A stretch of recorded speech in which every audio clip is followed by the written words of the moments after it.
ఇదిగో నర్సమ్మా, మా అబ్బాయికి ఎలా ఉంది? బాబాయ్ ఒరే, మీరన్నా కాస్త ధైర్యం చెప్పండి రా. ఏంటి అంకుల్? వాడికి రేపు మాపు పెళ్ళి అనుకున్నాం, 50,000 కట్నం కూడా ఎక్కువ అడిగాను. ఇంతకీ వాడు పనికొస్తాడంటారా? మాకు మాత్రం ఏం తెలుస్తుంది, హాస్పిటల్ వాళ్ళని అడగండి. అవును, మీకు మాత్రం ఏం తెలుస్తుంది? ఇదిగో నర్సమ్మా, మా వాడికి ఎలా ఉంది? చాలా రక్తం పోయింది. రక్తం పోతే పోయిందిలేమ్మా, బ్లడ్ వాషెస్ అయ్యా అనుకుంటాను.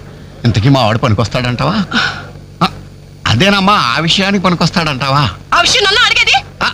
ఏదో ఎక్స్పీరియన్స్ ఉన్నదాని కదా తెలుస్తుందని. ఏంటిది? చిన్న విషయం అడిగితేనే ఎంత కోప్పడింది? కోప్పడదా? లేడీస్ ఇలాంటి విషయాలు అడగచ్చా? పదంట్రా. కోప్పడలేదు, సిగ్గుపడింది. నమస్కారం డాక్టర్ గారు. నమస్తే. మా వాడు పనికి వస్తాడంటారా? ఎవడు మీ వాడు? అదేనండి, ఆ జిప్పు.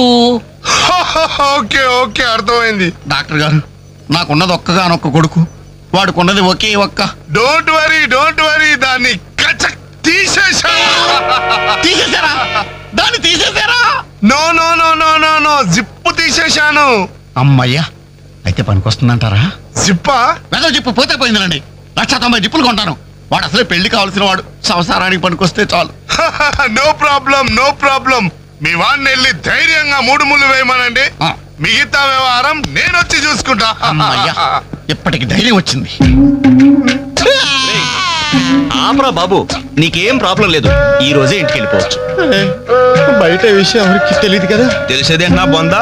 బయట మీ అయ్యే నిలబడి వచ్చే పోయేవాళ్ళందరినీ మావాడు పనికి వస్తాడా అని ఈ మ్యాటర్ ని కౌన్ బనేగా కరోడ్పతి అంత పాపులర్ చేస్తున్నాడు. కార్గిల్ యుద్ధానికి కూడా ఇంత పబ్లిసిటీ రాలేదురా. మా ఈ సంగతి పక్కన పెట్టండి రా. అంజలికి మాత్రం నా ఇంటి అడ్రస్ చెప్పకండి రా, మీకు పుణ్యం ఉంటుంది. చెప్తే ఏంటి నష్టం?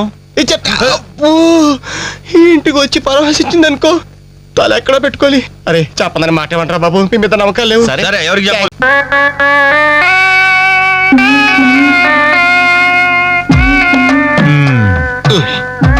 మొత్తానికి పెద్ద ప్రమాదం నుంచే బయటపడ్డా. మరే ఎన్నో జన్మల తపస్సు చేస్తే కానీ మగ జన్మ రాదు. మగాడి కడదాకా తోడొచ్చేది అదొక్కటే. ఏంటిది? అదే మగాడిననే నమ్మకం. నరసింహం గారు, మీరంతా వచ్చి మా వాడి గురించి ఇలా జాలి పడుతుంటే నాకు కొండంత ధైర్యంగా ఉందండి. నాన్న, వీళ్ళేనా ఇంకెవరైనా ఉన్నారా రావాల్సిన వాళ్ళు? మన వాళ్ళందరికీ చెప్పేశాను రా, చాలా మంది వస్తారు. Very good. ఈ టీవీలో జెమిని టీవీలో ఎవలా పోయావా ఫ్లాష్ అని. బాబుకి ఎలా ఉంది? వాడికేం పర్లేదు అమ్మాయి, డాక్టర్ గారు చెప్పారు ధైర్యంగా 3 ముళ్ళు వేయించేయండి, మిగతా వ్యవహారం నేను వచ్చి చూసుకుంటాను అన్నాడు. ఎవరు? ఆ సుల్తాన్ బజార్ నర్సింగ్ డాక్టరేనా? ఆడి మాటలు నమ్మద్దు. అయితే డౌటేనంటావా?